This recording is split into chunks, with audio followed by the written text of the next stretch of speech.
Hey guys, how's it going? Welcome back to another episode of Cobra Kai Theory. Now here's a theory that I've seen circling the internet a lot, especially on Reddit Cobra Kai and my comment section. Now we know that Daniel will go to Okinawa in Season 3, and that he'll most likely team up and learn from Chozen about Miyagi and the very mysterious things about him that Daniel and we as the audience never knew about.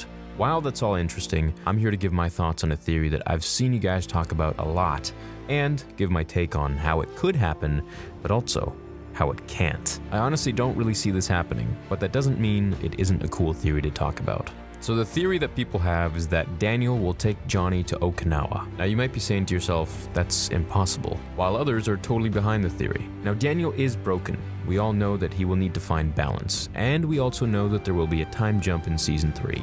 And if you don't, you can check out my other video explaining it. Now to say Daniel could end up taking Johnny to Okinawa, I don't really think Johnny will be too receptive to it, but with some convincing, I think it could also be done. Daniel and Johnny have more in common than they know.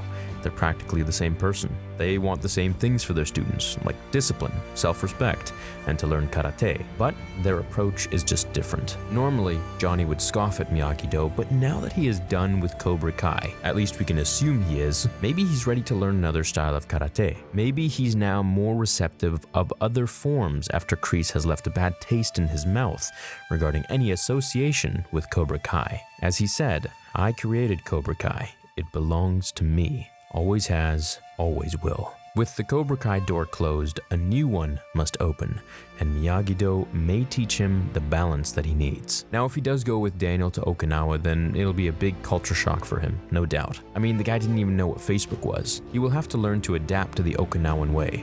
He will learn from Chozen, and maybe even find a kumiko of his own there. Johnny will find a new form of karate to guide him on his journey, learning that striking first maybe isn't really the only way. It's just the only thing that he was taught. He could take all that he has learned from Cobra Kai in conjunction with Okinawan karate, Miyagi Do karate, and creating his own variation to make Johnny Lawrence karate. Then he could return to LA with a new mental state and a new form of karate to team up with Daniel and take back what's theirs in the valley, to teach the right way as they confront Kreese and possibly someone behind him as well. Okay, so now here's why I don't think that it's gonna happen at all. While it is an interesting theory, and I love you guys pondering different ideas and things, I just really think that it would take away from Daniel's arc in Okinawa. I mean, him going back to where we saw him in Karate Kid 2 is already a big enough setting. Adding Chozen into the mix makes it much more interesting, like seasoning on a food, but putting Johnny Lawrence in there would just kind of add too much salt to it. I feel like it would take away from Daniel's story and arc, but of course, knowing the writers by now, they would find some eloquent and perfect way to fit it in there if they so wished. But I still don't think it'll happen. We would constantly be going back and forth between what Daniel is feeling and what Johnny is feeling, what he's learning or adapting to or not adapting to, and the vastly different style of karate and life that he's now trying to learn. It would also make the show not as exciting, as one of the largest interests of the show is the drama between Daniel and Johnny. If that is solved at such an early stage of Season 2, then where does it go from here for Season 3 and 4? And more, hopefully. I think Johnny and Daniel will eventually settle their eternal dispute, but I don't think it's going to be so soon. I think we'll get scenes like we did of them at the bar in Season 1 and at dinner in Season 2, but for the most part, I think they'll be on their own journeys of finding themselves and achieving balance. Once they've done this, I can see them coming together to fight a bigger threat. The enemy of my enemy is my friend.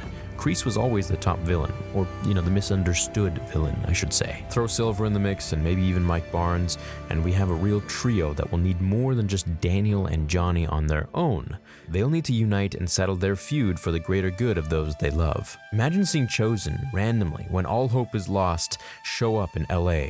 That would be a collision of worlds. I think it'll be interesting to see Daniel on his own and Johnny on his own in LA, figuring themselves out respectively, going down their own paths. It would make the show more interesting, the universe bigger, and not all just in Okinawa, and it would open more doors of different characters to be explored and to be relevant. Martin Kove in an interview has said that we will be diving more into the different characters and learning more about them, and diving deeper into their characters as they blossom into who they're going to be. A recent theory I got in an email, and this is unrelated and I want you guys to sound off in the comments, is that Allie Mills is reaching back out to Johnny because her daughter ran away to LA. In the theory, they say that the daughter is Tori, and once Johnny messaged Allie, she thought he could help her track Tori down. It's a theory I wouldn't mind discussing for fun, so let me know your thoughts on it and the rest of this video regarding Johnny going to Okinawa and how it's an interesting concept, albeit quite unrealistic. But hey, you never know. Thanks for watching today's episode. See you in the next one. Until then, remember, pain does not exist in this dojo, does it?